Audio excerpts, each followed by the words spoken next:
We library ကို like and share လုပ်ပေးကြတဲ့မိချစ်သူများအားလုံးမင်္ဂလာပါဆိုတော့ကျွန်တော်ဒီနေ့ after action review EER နဲ့ပတ်သက်ပြီးတော့ဘယ်လိုမျိုးအလုပ်လုပ်ရတယ်ဘယ်လိုမျိုးအသုံးပြုရလဲဆိုတာကိုကျွန်တော်အနေငယ် sharing လေးလုပ်ပေးချင်ပါတယ်ပေါ့နော်အဓိကတော့သူက after action review ဆိုတဲ့သဘောက project တွေစီမံကိန်းတွေ humanitarian project တွေဒီ development project တွေပြီးတဲ့အချိန်မှာလုပ်ငန်းပြီးမြောက်မှုကိုပြန်ပြီးတော့စမ်းစစ်ခြင်းဤတနည်းပဲဖြစ်ပါတယ်နော်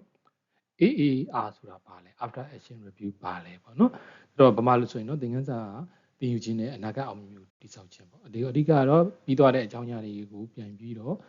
lesson learn လုပ်တာရဲ့ပြီးရင်lesson learn ပုံဒီမှာကျွန်တော်တို့ရှိလာမဲ့ project တွေစီမံကိန်းတွေမှာဘယ်လိုမျိုးအောင်မြင်အောင်လုပ်ကြမလဲဆိုတဲ့ဟာကိုပြန်ပြီးသုံးသပ်တာဖြစ်ပါတယ်ပေါ့နော် okay အဲ့တော့သူ့ရဲ့အဓိပ္ပာယ်သတ်မှတ်ချက်ပေါ့နော်သူ့ရဲ့ငကိုမူလအစဘယ်လိုဖြစ်လာတယ်ပေါ့နော်ဆိုတော့ဒီမှာဆိုရင်ငကိုမူလ origin အစတော့ American စစ်တပ်ကနော် US Army တခုခုကနေပြီးမှစတင်အသုံးပြုခဲ့တယ်ပေါ့နော်စစ်စင်ရေးပြီးတဲ့အချိန်မှာသင်ခန်းစာယူဖို့သူတို့အသုံးပြုခဲ့ကြတယ်ပေါ့နော်ဆိုတော့ဒါကreference နေပေါ့နော် internet website တွေမှာလည်းရှာကြည့်လို့ရပါတယ်အေးဟာဘယ်ကနေစခဲ့လဲဆိုတာပေါ့နော်ဆိုတော့နောက်တစ်ခုကဘာလဲဆိုတော့အဲ့မူလအစဖြစ်လာတဲ့ဟာကိုလည်းရှာကြည့်လို့ရပါတယ်ပေါ့နော်ဆိုတော့ AAR ဆိုရဲ့အဓိပ္ပာယ်ကဘာလဲပေါ့နော်ဆိုတော့အလုပ်တစ်ခုကျွန်တော်တို့ဒါမှမဟုတ်ရင် project တစ်ခုဒီမှာပြီးဆုံးသွားတဲ့အခါကျွန်တော်တို့အားလုံးလုပ်တဲ့ implementation လုပ်တဲ့လူတွေအားလုံးပေါ့နော်စူးစီးပြီးတော့လုပ်ငန်းပေါ်မှာကျွန်တော် transparent ရှိပွင့်လင်းမြင်သာပြီးတော့ပွင့်လင်းလင်းနဲ့ပြန်ပြီးတော့ sensitive တဲ့လုပ်ငန်း sensitive နီလန်းတစ်ခုဖြစ်တယ်ပေါ့နော် AAR ဆိုတာဒါသူရဲ့အဓိပ္ပာယ်သတ်မှတ်ချက်ဖြစ်ပါတယ်အဓိကသတ်မှတ်ချက်ကရည်ရွယ်ချက်က၃ခုရှိရပေါ့နော်ဆိုတော့ဘာလဲဆိုတော့နံပါတ်1 learning ပေါ့နော်သင်ယူရရှိဖို့အတွက်ပေါ့နော် learning တွေဘာတွေရရှိလဲငါတို့တွေဘာတွေဒီစီမံကိန်းတစ်လျှောက်မှာဘာတွေကောင်းကောင်းလုပ်နိုင်ခဲ့တယ်လဲပြီးရင်မလုပ်နိုင်ခဲ့ရင်ရောဘာကြောင့်မလုပ်နိုင်လဲဘာတွေအမှားခဲ့လဲပေါ့နော်မှားခဲ့တဲ့သတိရှင်ဆိုတာမလုပ်နိုင်ခဲ့တာဘာကြောင့်လဲဆိုတာကိုအတူတူပဲပေါ့နော်ဆိုတော့ learning နဲ့ပတ်သက်ပြီးတော့လိုရမယ့်ဘိုင်းရှိတယ်နောက်တစ်ခုကတော့ improvement ပေါ့နော်တိုးတက်ဖို့အတွက်ပေါ့ဆိုတော့ကျွန်တော်တို့အရင်ကလုပ်ခဲ့တဲ့အကြောင်းအရာတွေကမသိလို့ပဲဖြစ်ဖြစ် lesson learn ပေါ့နော်ဆိုတော့မသိလို့ပဲဖြစ်ဖြစ်မလုပ်မိတာပဲဖြစ်ပေါ့နော်ဒါမျိုးတွေကိုအခြေခံပြီးမှကျွန်တော်တို့မလုပ်မိတဲ့အကြောင်းအရာတွေကိုထပ်ပြီးမဖြစ်အောင်ပြင်ဆင်ရမယ်ပိုင်ပေါ့နော်ဒီပြင်ဆင်ပြီးတော့နောက်နာကမှာမဖြစ်အောင်ဘယ်လိုတွေတိုးတက်အောင်လုပ်မယ်ဆိုတဲ့အပိုင်းပေါ့နော်ဒါက improvement ဖြစ်ပါတယ်နောက်တစ်ခုကတော့ sharing ပေါ့နော်ဆိုတော့အတွေ့အကြုံတွေကိုအဖွင့်အပေးမျှဝေတယ်ပေါ့နော်အဲ့တော့တယောက်နဲ့တယောက်ရဲ့ learning တွေကလည်းတယောက်နဲ့တယောက်မတူကြဘူးရလာတဲ့အတွေ့အကြုံတွေကလည်းမတူကြတဲ့အတွက်ကိုယ့်ရဲ့ internet အဖွဲ့အစည်းမှာပဲ organization အတွင်းမှာပဲတယောက်နဲ့တယောက်ပြန်ပြီးတော့ team meeting မှာပဲဖြစ်ဖြစ် monthly meeting မှာဖြစ်ဖြစ် quarterly meeting မှာဖြစ်ဖြစ် review workshop မှာပဲဖြစ်ပေါ့နော်တစ်နှစ်တာအတွင်းမှာဘာတွေလုပ်ခဲ့လဲဆိုတဲ့အတွေ့အကြုံတွေပေါ့နော်တယောက်နဲ့တယောက်ပြန်ပြီးမျှဝေဖို့ဖြစ်ပါတယ်ဒါကအဓိက AAR ရဲ့ရည်ရွယ်ချက်သုံးခုဖြစ်ပါတယ်ပေါ့နော်ဆိုတော့အဓိကဘယ်လိုမေးခွန်းတွေမေးရမလဲပေါ့နော်မေးခွန်းလေးတွေ၄ခုကိုဒီမှာရှင်းပြပေးပါမယ်ပထမထင်ကအဆင့်ကရည်မှန်းချက် objective တွေပေါ့နော်ဘာတွေအောင်မြင်ခဲ့တာလဲနော်ဘာတွေ activity လုပ်ခဲ့လို့ဘာတွေအောင်မြင်ခဲ့တာလဲပေါ့နော်အဲ့တော့အဲ့ဒီနံပါတ်2ကတော့အဲ့ဒီလုပ်ခဲ့အောင်မြင်မှုမှာမူတည်ပြီးမှာဟောတကယ်တမ်းတော့အောင်မြင်ခဲ့တာမအောင်မြင်ခဲ့ရလေရှိကောင်းရှိနိုင်တယ်တကယ်လို့မအောင်မြင်ခဲ့လို့ဆိုလည်းဘာကြောင့်မအောင်မြင်ကလည်းဘာတွေဖြစ်ခဲ့လို့လဲပေါ့နော်နောက်တစ်ခုကအဲ့ဒီမအောင်မြင်ခဲ့တဲ့မှာမူတည်မှာပြန်ပြီးတော့စမ်းစစ်ချက်တွေ analysis တွေလုပ်ရမယ်ဘာကြောင့်ကွာခြားသွားတာလဲ different ဖြစ်သွားတာလဲပေါ့နော်နောက်တစ်ခုကတော့ကျွန်တော်တို့ရှေ့လာမယ့်အနာဂတ်မှာရှေ့ဆက်လှုပ်ဆောင်တဲ့အချိန်မှာဘာတွေပိုကောင်းအောင်ငါတို့တွေလုပ်ကြမယ်ဆိုတဲ့အကြောင်းအရာပေါ့နော်ဒါကရှေ့ဆက်ပြီးလုပ်ရမယ်ဆွေးနွေးဖို့စင့်မိကုန်းလေးတွေဖြစ်ပါတယ်ပေါ့နော်ဆိုတော့သူ့ရဲ့ AAR ရဲ့အဓိကတော့ ground rule ပေါ့နော်စီမင်းစည်းကမ်းလေးတော့ရှိတယ်အဲ့ဒါဘာလဲဆိုတော့ AAR ဆိုတဲ့သဘောကတော့ကျွန်တော်ပြီးသွားတဲ့အကြောင်းအရာတွေပေါ့နော်စီမံကိန်းတစ်ခုမှာစီမံကိန်းတစ်ခုပြီးသွားခဲ့တယ်ပဲဖြစ်ဖြစ်စီမံကိန်းကတစ်နှစ်ပြီးသွားတယ်ဖြစ်ဖြစ်ပေါ့နော်အဲ့ပေါ်မူတည်ပြီးမှအမားတွေလုပ်ခဲ့တာပဲဖြစ်ဖြစ် lesson learn ရခဲ့လို့ပဲမလုပ်မိခဲ့တာပဲဖြစ်ဖြစ်ပေါ့နော်အဲ့ပေါ်မှာမူတည်ပြီးမှတယောက်နဲ့ပြန်ပြီးတော့ blame လုပ်ဖို့မဟုတ်ဘူးပေါ့နော်ဆိုတော့ကျွန်တော်က blame လုပ်တာမဟုတ်ဘဲနဲ့တယောက်နဲ့တယောက် blame လုပ်တာမဟုတ်ဘူးအပြစ်တင်ဝေဖန်တာမဟုတ်ဘဲနဲ့ဘာကြောင့်လဲဆိုတာကိုလည်းအဓိက focus လုပ်စေချင်တယ်ဖြစ်ပါတယ်ပေါ့နော်သူကတော့အပြစ်တင်ဖို့မဟုတ်ပါဘူးတဲ့ဒါကိုမလုပ် lesson learn ပေါ်မူတည်မှကျွန်တော်ကနောက်ထပ်ပိုကောင်းလုပ်ကြမှာပေါ့နော်နောက်တစ်ခုကတော့ openness ပေါ့နော်ပုံဝင်လင်းလင်းကျွန်တော်တို့ပြောဆိုဖို့ပေါ့အဲ့တော့ငါတော့ပြီးရမယ်ငါတော့ဒါပဲပေါ့နော်မင်းတို့ကမဲဆွေးနေငါပြီးရင်ငါ့ကိုပြန်ပြောဆိုအဲ့လိုမျိုးမရဘူးပေါ့နော်အဲ့တော့အမြင်တယောက်နဲ့တယောက်ဝန်ထမ်းတွေတယောက်နဲ့တယောက်အမြင်ကမတူညီကြဘူးပေါ့နော်ဆိုတော့မတူညီရဲ့အကြောင်းအရာတွေကိုပြန်ပြီးဆွေးနွေးတဲ့အချိန်မှာပုံဝင်လင်းလင်းပြောဆိုဖို့လို့လေဒါမှလည်းတယောက်နဲ့တယောက် sharing တွေဖြစ်မယ် learning တွေဖြစ်မယ်ပိုကောင်းအောင်လုပ်နိုင်မယ်ပေါ့နော်နောက်တစ်ခုကတော့ eliminate ပေါ့နော်သူချက်ချင်းလုပ်ရမယ် အဲ့တော့ကျွန်တော်က24နာရီအတွင်းမှာဖြစ်ခဲ့တဲ့အကြောင်းအရာတွေမမေ့သေးခင်တော့လည်းလှုပ်ချင်းအကောင်းဆုံးပေါ့နော်အဲ့တော့နောက်မှပဲလှုပ်မကွာဆိုပြီးတော့မေ့သွားရင်လည်းမလုပ်ဖြစ်တော့ဘူးပေါ့နော်အဲ့တော့တတိရတဲ့အချိန်မှာကျွန်တော်တို့ကလှုပ်နိုင်တာအကောင်းဆုံးပါပဲပေါ့နော်နောက်တစ်ခုကတော့ focus ထားရမယ်အဲ့တော့ကျွန်တော် AR လုပ်တဲ့အချိန်မှာကျွန်တော်ကလိုရင်းလိုရှင်းနေပြီပေါ့နော်အဲ့တော့အချိန်ကြာကြီးမဆွေးနွေးနေတဲ့သင်ခန်းစာကိုထိခိုက်နော်အဲ့တော့ကျွန်တော်တို့ကဒီအကြောင်းအရာတစ်ခုကိုပဲအကြာကြီးဆွေးနွေးပြီးတော့လေတကယ်လိုရင်းလည်းမရဘူးပေါ့နော် action point လည်းမထွက်ဘဲနဲ့ဒီတိုင်းပဲပြီးသွားတာမဟုတ်ဘူးပေါ့နော်အဲ့တော့ဘာလုပ်မလဲဆိုရင် action plan တွေထွက်တာတွေရှိမယ် discussion point တွေရှိမယ်future plan တွေဘယ်လိုလုပ်မလဲဆိုတာလည်းရှိလာမယ်ပေါ့နော်အဲ့ဒါမျိုးအဓိကလိုရင်းလိုရှင်းကိုဖော်ဆောင်ပေးဖို့ဖြစ်ပါတယ်ပေါ့နော် okay ဒါကတော့လက်တွေ့ဥပမာရောင်းမြင့်တင်းဆိုတော့ရောင်းမြင့်တင်းကတော့NGO တို့ INGO တို့ဝန်ထမ်းတွေမှာတော့နည်းနည်းတော့အလံဝေးတယ်ဆိုတာဥပမာပြခက်တယ်ပေါ့နော်အဲ့တော့ဒါကိုကျွန်တော်ကြော်လိုက်မယ်ကြော်ပြီးတော့ကျွန်တော် NGO နဲ့ပတ်သက်တဲ့ဥပမာလေးတွေကိုကျွန်တော်ရှင်းပြပေးမယ်ပေါ့နော် okay အဲ့တော့နောက်တစ်ခုကအဲ့ဒါနောက်ဆုံးတော့ပြောပြမယ်ပေါ့နော်အဲ့တော့သင်မှုယဉ်ကျေးတိစောက်ခြင်းမှာ continuous learning AR ဆိုတာတဲ့သူကအစီအင်ခံစာရေးသားရုံနဲ့အသင်းဖွဲ့တွေမှာတူးနဲ့တူသင်မြန်သင်ယူတက်မြောက်ဖို့အထောက်ကူဖြစ်တယ်ပေါ့နော်အဲ့တော့ခုနကပြောတဲ့အတိတ်ကိုအဖြစ်တင်ရမဟုတ်ပါဘူးအနာဂတ်မှာပိုပြီးကောင်းမွန်မှုတွေပြင်ဆင်ရင်ဖြစ်တယ်ပေါ့နော်သူကကျွန်တော် AR ဆိုတာကတကယ် proposal တွေပဲရေးဖို့အတွက်ရေးတာမဟုတ်ဘူးပေါ့နော်တရားနဲ့တရားက landing လုပ်နိုင်ဖို့အတွက်ရေးရပေါ့နော်အဓိကတော့ဒါကိုဆိုလို့ကျွန်တော်ဖြစ်ပါတယ်ပေါ့နော်အဲ့တော့ခုနကကျွန်တော်တို့က business နဲ့ပတ်သက်ပြီးတော့ဥပမာလေးပေးထားတယ်ဆိုတော့အဲ့ဒါကနည်းနည်းလေးဟိုတခြား company တွေမှာအသုံးပြုတဲ့ဟာတွေပေါ့နော်ဆိုတော့အဲ့ဒါတော့ company မှာကျွန်တော်အသုံးပြုခဲ့တဲ့အတွက်ဒါတွေကိုတော့မပြောတော့ဘူးကျွန်တော်တို့ humanitarian project development project မှာအသုံးပြုတဲ့အတွက် emergency response တွေမှာဘယ်လိုလုပ်လဲဆိုရဲပေါ့နော်ဥပမာလေးတစ်ခုကျွန်တော်ပေးမယ်ပေါ့နော် AR ဘယ်လိုလုပ်သွားလဲဆိုတာအဲ့ဒါလေးကိုဒီချာလေးလိုက်ကြည့်ပေးပါပေါ့နော်ဆိုတော့အဆုံးထိလိုက်ကြည့်ပေးပါလို့နော်ကျေးဇူးများတင်ပါတယ် okay အဲ့တော့နောက် session 2စလိုက်ပါပါနော်အဲ့တော့ဒီမှာဆိုရင် emergency flash response နဲ့ပတ်သက်ပြီးတော့သူက AR ပဲလို့လုပ်မယ်ဆိုတာဥပမာလေးပေးထားပါနော်ဒါကဒီတကယ်လည်းဖြစ်ပျက်သွားတဲ့အကြောင်းအရာတွေပေါ့နော်ဆိုတော့ဒီမှာဆို AR တိုင်းမှာရှိတယ်တဲ့အိမ်အောင်စုတစ်ထောင်အရေးပေါ်စားနပ်ရိက္ခာတွေပေါ့နော် food distribution တွေလုပ်မဲ့ဟိုပြန်လည်စမ်းစစ်တာပေါ့နော် okay နံပါတ်1ကဘာလဲဘာဖြစ်ဖို့ရည်မှန်းထားတာလဲပေါ့နော်အဲ့တော့ကျွန်တော်တို့ target ကဘာလုပ်ချင်တာလဲကျွန်တော်တို့ရဲ့ objective ကဘာလုပ်ချင်တာလဲအဲ့တော့ဒီ response ဒီ emergency response ဖြစ်သွားတယ်အိမ်အောင်စုတစ်ထောင်ကိုပစ္စည်းများရောက်ရှိတဲ့လုပ်ငန်းစဉ်ကို2ရက်အတွင်းပြီးတတ်ရမှာအဲ့တော့ဟုတ်တယ်ကျွန်တော်တို့က emergency response ဖြစ်သွားရဲဆိုရင်တကယ် recovery မဟုတ်ဘူးပေါ့နော်တကယ် response ဆိုတာကချက်ချင်း immediate ပေါ့နော်တပတ်တည်းမှာ response လုပ်ရတဲ့ဟာမျိုးတွေပေါ့နော်ဆိုတော့သူရဲ့ category တွေရှိတယ်ပေါ့ရနော်ဆိုတော့အဲ့ဒါတော့ emergency နည်းနည်းပတ်သက်ပြီးတော့နောက် ACC လေ့လာလို့ရပါတယ်ပေါ့နော်ဆိုတော့ emergency မှာချက်ချင်းထပြီးလုပ်ရတဲ့ဘက်နဲ့ရှိရင်ပြီးရင် recover ကြတော့သူအချိန်တစ်ခုယူမှလုပ်ရတဲ့ဘက်ပြီးရင် development ဘက်မှာတော့သူကသူ AC သွားတဲ့အပိုင်းရှိတာပေါ့နော်ဆိုတော့ emergency တော့ဆက်မှာတော့အဲ့လိုပဲအခုကတော့တကယ်ကိုပဲ urgent လုပ်နေတဲ့ဟာမျိုးဆိုရင်ကျွန်တော်2ရက်တည်းမှာပစ္စည်းတွေရအောင်ပို့ရမယ်ပေါ့နော်အဲ့တော့မျှော်လင့်ချက်ကပါလဲပေါ့နော်သတ်မှတ်ထားတဲ့ budget တွင်မှာကျွန်တော်က budget သူပေးထားရဆိုရင် budget ပေးထားတဲ့အပေါ်မှာမူတည်ပြီးမှဒေါ်လာ1000ဆိုဒေါ်လာ1000တွင်မှာအလေးလေးမရှိအောင်ကျွန်တော်ဆောင်ရွက်ဖို့လုပ်ရမှာပေါ့နော်ဆိုတော့နောက်တစ်ခုကဒေသပိုင်းအာဏာပိုင်နဲ့တချို့မျိုးတာပူပေါင်းဆောင်ရွက်ဆိုတာက local authority တွေပေါ့ရတာမြို့နယ်ဆိုမြို့နယ်အုပ်ချုပ်ရေးတို့အထွေထွေအုပ်ချုပ်ရေးတို့ဆိုတော့ရေရွာအုပ်ချုပ်ရေးပေါ့နော်ဒါမျိုးတွေချိတ်ဆက်ပြီးမှကျွန်တော်တို့ကအဆင်ပြေပြေလုပ်နိုင်မှုအတွက် distribution နဲ့လုပ်နိုင်မှုအတွက်ဒါကျွန်တော်တို့ရဲ့မျှော်လင့်ချက်ထားခဲ့တယ်ပေါ့နော် okay ဒါကတော့ကျွန်တော်ရဲ့ expectation တွေပေါ့နော် expectation ထားခဲ့တယ်ဒါပေမဲ့တကယ်တော့တကယ်မြေပြင်အခြေအနေမှာပေါ့နော်ဘာတွေဖြစ်ခဲ့ရလဲအဲ့တော့ actual ပေါ့နော်သူမှာအိမ်အောင်စု800တာထောက်ပံ့နိုင်ခဲ့တယ်နော်အဲ့တော့ကျွန်တော်က1000ဆိုပြီးတော့ဗျာ data ကတော့ရှိခဲ့တယ်ပေါ့နော်အဲ့တော့အဓိကတော့ Google တိုင်းတော့သွားကောက်တာမဟုတ်ဘူး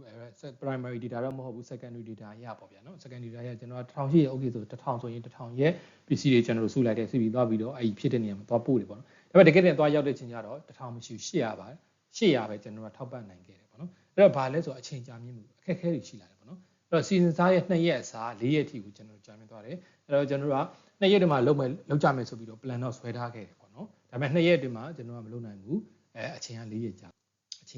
သွားခဲ့ပါတယ်အဲ့တော့ဘာလဲဆိုတော့သူ့ရဲ့ budget ကတည်ယူဖို့ဆောင်စရိတ်ဒီမမျော်လဲပဲ20%ပုံကျုံကကုန်ကြခဲ့တယ်ပေါ့နော်ဟုတ်တယ်ပေါ့နော်ကျွန်တော် emergency response ဖြစ်တဲ့အချိန်မှာဒီ transportation နဲ့အရန်ဈေးတက်တာတွေပေါ့နော် transportation အရန်ခက်တယ်တော့လေအဲ့တော့ဒီ transportation တွေလောင်စာဆီတွေဝင်တာတွေခက်ခဲလာမယ်ခက်ခဲလာတဲ့အတွက်အဲ့ဒီလောင်စာဆီတွေကဈေးတက်တာတွေရှိမယ်ပေါ့နော်အဲ့ဒီအတွက်ကျွန်တော်တို့ကအချိန်လဲပို့ပြီးတော့ကြာသွားတယ်ဈေးတွေလည်းပို့ပြီးတော့တက်သွားတယ်ပေါ့နော်ဒါတော့ဒါတကယ်တမ်းဖြစ်လာတဲ့အကြောင်းပေါ့နော်အဲ့တော့ဘာကြောင့်ကွာခြားချက်တွေဖြစ်သွားတာလဲပေါ့နော်နံပါတ်1သူထောက်ပြထားတယ်လက်မှတ်ဆက်သွယ်ရေးဆိုတော့တရားချို့ကြီးပြည့်စည်သွားတယ်ကုန်ကားတွေသွားတယ်မြင်ဟုတ်တယ်နော်အဲ့တော့ကျွန်တော်တကယ် emergency တကယ်အရေးပေါ်တွေနာကင်မုံနဲ့ပဲဖြစ်ဖြစ် crisis တစ်ခုဖြစ်သွားချိန်မှာတရားချို့တာရှိတယ်လမ်းပိတ်တာတွေရှိတယ်မြေပြိုတာတွေရှိမယ်တောင်ပြိုတာတွေရှိမယ်ပေါ့နော်ဒါမျိုးတွေဖြစ်တဲ့အတွက်ကျွန်တော်လူရင်ကိုလိုသွားချက်နေရပေါ့အချိန်မီတွေမရောက်နိုင်ဘူးပေါ့နော်နောက်တစ်ခုကဆက်သွယ်ရေးပြတ်တောက်တာတွေအဲ့တော့ဒီတကူဒီ disaster တို့ဘာလို့ဖြစ်လာမယ်ဆိုရင်တော့ သိကြတယ်ကျွန်တော်တို့ဖုန်းတာဝါတိုင်းနေလဲတာဆိုရင်ဖုန်းလိုင်းနေမရတော့ဘူးပေါ့နော်အဲ့တော့ကွင်းစင်းဝန်ထမ်းတွေနဲ့တွားပြီး distribution လုပ်တဲ့အဖွဲ့တွေနဲ့ကိုကရုံးချုပ်နဲ့ဆက်သွယ်မှုတွေပြတ်တောက်သွားတာပေါ့နော်အဲ့တော့ဘယ်သူကဘယ်တွေရောက်နေမှမသိဘူးပေါ့နော်ဒါမျိုးတွေဖြစ်တယ်နောက်တစ်ခါ data မှားရင်းပေါ့နော်အဲ့တော့ကျွန်တော်တို့ကဒီ emergency IDP ကတ်နေမှာဆိုရင်ဒီနေရာပြောင်းလဲတဲ့တခြင်းတွေပြီးမရှိဘူးနော်အဲ့တော့ဘာဖြစ်လို့လဲဆိုတော့စသဖြင့်ဖြစ်ချက်တွေမှာတော့အရေးပေါ်ဆိုပြီးတော့ကျွန်တော်တို့ IDP ကတ်နေယာယီလုပ်လိုက်တယ်ဒါပေမဲ့အဲ့နေရာကတိတ်ပြီးလုံခြုံမှုရှိဘူးတခုခုပေါ့နော်ဒီအဲ့နေရာလေးစိတ်မဖြစ်ဘူးဆိုရင်နောက်နေရာပြောင်းတာလို့လည်းရှိနိုင်တယ်အဲ့တော့နေရာတွေကတရက်နဲ့တရက်တူချင်မှတူမယ်ပေါ့နော် IDP scan တွေကအဲ့လိုမျိုးရွှေ့ပြောင်းတာတွေရှိတဲ့အတွက်ဒီငကိုကတော့1000ပဲဒါပေမဲ့800ဖြစ်သွားတယ်အဲ့တော့ဒီရဲ့လူဦးရေစင်း IDP စင်းက1000ရှိနေတော့ညာလဲအဲ့တော့800ဖြစ်ခြင်းလည်းဖြစ်မယ်အဲ့တော့တခြားကိုပြောင်းသွားတဲ့900လည်းဖြစ်ခြင်းလည်းဖြစ်မယ်နောက်တစ်ခုကတိုးပြီးတော့လာနိုင်တာရှိတယ်ပေါ့နော်အဲ့တော့ဒီကအရေးပေါ်ချိန်မှာတော့ဒီဓာတ်တွေကတော့ဘလို့မှငြိမ့်နိုင်မှာမဟုတ်ဘူးเนาะဒါကဘာကြောင့်ခွာခြားသွားတဲ့အချက်ကိုဥပမာနဲ့ပြောခြင်းဖြစ်တယ်အဲ့တော့ဘာတွေကောင်းခဲ့လဲပေါ့ကျွန်တော်ကတော့ဒီ၄ရက်အတွင်းပေါ့နော်ကောင်းအောင်တော့လုပ်ခိုင်းခဲ့တယ်ပေါ့နော်အဲ့တော့ဘာလို့ဒေသခံစေနာဝန်ထမ်းတွေပေါ့နော်သူတို့နဲ့ချိတ်ဆက်ဆောင်ရတဲ့လမ်းပြတဲ့ပစ္စည်းတွေနဲ့အားတူရပါတယ်အဲ့တော့ active participation ပေါ့နော်ကျွန်တော်တို့ကဒီခုနပြောတဲ့ response နေရာမှာကျွန်တော် community နဲ့တွားပြီးတော့mobilization ကောင်းအောင်လုပ်ခဲ့တယ် participation တွေလုပ်ခဲ့တယ်သူတို့ကိုယ်တိုင်ကလည်း active participation လုပ်ခဲ့တယ်သူတို့ကိုယ်တိုင်လည်းတက်တက်ကြွကြွနဲ့ပါဝင်ခဲ့တယ်ပေါ့နော်ဒါက coordination တွေပိုကောင်းလာတယ်ပေါ့ကိုယ့်ဘောယုံကြည်မှုတွေရလာတယ်ဒါကအကောင်းမွန်တာအချက်နောက်တော့ပစ္စည်းယူတွေပေါ့နော်ထောက်ပံ့တဲ့စားနပ်ရိက္ခာတွေကတင့်လျော်ပြီးဝယ်ယူတဲ့ကျင်းနေတယ်ပေါ့နော်ဒါကတော့ဒီရန်ကုန်နေရာမှာဝယ်ရင်တော့ဟုတ်တာပေါ့နော်တင့်တော်တဲ့ပစ္စည်းယူတဲ့ quality တွေရတယ်ဟိုပစ္စည်းကတော့တရက်1000ဆိုရင်တော့လမ်းမှာကြီးကြားပြောက်တာတွေကြီးကွဲတာတွေပေါ့နော်ဒါမျိုးတွေလည်းရှေ့ကောင်းလည်းရှိနေတယ်ပေါ့အဲ့တော့1000ဆိုရင်တော့လည်းရှေ့ရ1000လုံးအပြည့်ချင်းမှရကြမှာလည်းရနိုင်ပေါ့နော်ရှေ့အားလောက်တော့ကောင်းကောင်းရတာလည်းဖြစ်နိုင်တယ်ပေါ့နော်ဆိုတော့ဒါကတော့ရနိုင်တဲ့ရတဲ့သူအားလုံးကတော့ပစ္စည်းအရေးတွေအည်သွေးတွေကောင်းကြတယ်ပေါ့နော်အဲ့တော့အဖွဲ့သားစိတ်တွေကခက်ခဲများကြစိတ်မပြေလို့ဆိုင်နေတာဒါကတော့ emergency response ဆိုတော့အားလုံးကမနာမနေပဲပေါ့နော်အဲ့လိုနေ့တွေညတွေမခွဲပဲနဲ့အဓိကတော့လူရဲ့ဒီ distribution လုပ်ဖို့အတွက်ကိုအဓိကအာရုံရောက်ပြီးတော့ beneficiary ရောက်ဖို့အတွက်ကိုဥတည်တယ်ပေါ့နော်အဲ့တော့ဟိုဒီခွင့်ယူတာတွေတို့ပေါ့နော်အဲ့လိုကိစ္စမျိုးတွေမရှိတော့ဘူးဗျာနော်အဲ့တော့9နိုင်ချုပ်ပြီးလုံးမလို့တော့ဘူးလို့ emergency response တာအဲ့လိုလုပ်လို့မရဘူးလေနော်ဆိုတော့ဒါကအဖွဲ့စိတ်ဓာတ်တွေကလည်းပို့ပြီးတော့ကောင်းမွန်လာခဲ့တယ်ပေါ့နော်အဲ့တော့ဒါကတော့4ရက်အတွင်းမှာပေါ့နော်ကျွန်တော်တို့က daily distribution performance ကိုဒါတော့ scenario ပေါ့နော်စဉ်းစားကြည့်တာပေါ့နော်အဲ့တော့ day 1 2 3 4 5 5ရက်ရှိတယ်ပေါ့နော်အဲ့တော့ day 1မှာတော့အနေဆုံးဖြစ်ခဲ့တယ်တဲ့အဲ့တော့ပြောချင်တာကလေ distribution ပေါ့နော်နေ့သူ distribution ဆိုတာကကျွန်တော်တို့ကတရက်ထက်နဲ့ပြီးသွားတာပေါ့နော်အဲ့တော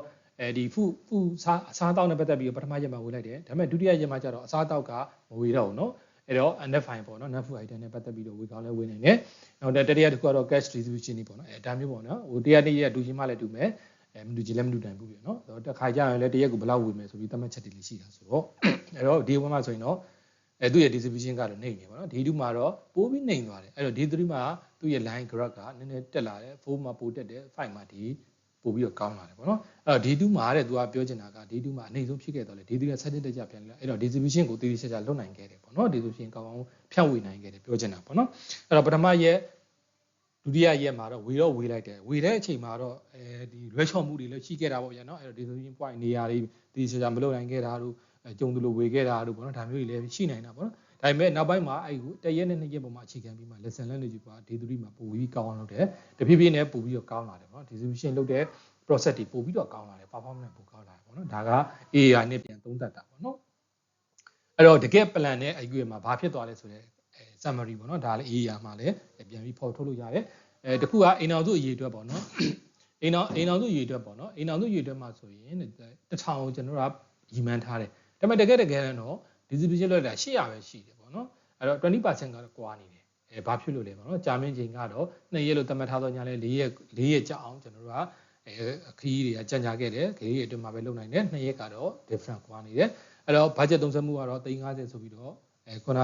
ကျွန်တော်ဒေါ်လာ1000ဆိုပြီးအခမ်းအနားကြီးပြောတာပေါ့နော်အဲ့တော့ဒီမှာ350ဆိုပြီးတော့မှန်တယ်ဒါပေမဲ့360ဖြစ်သွားတယ်10သိန်းက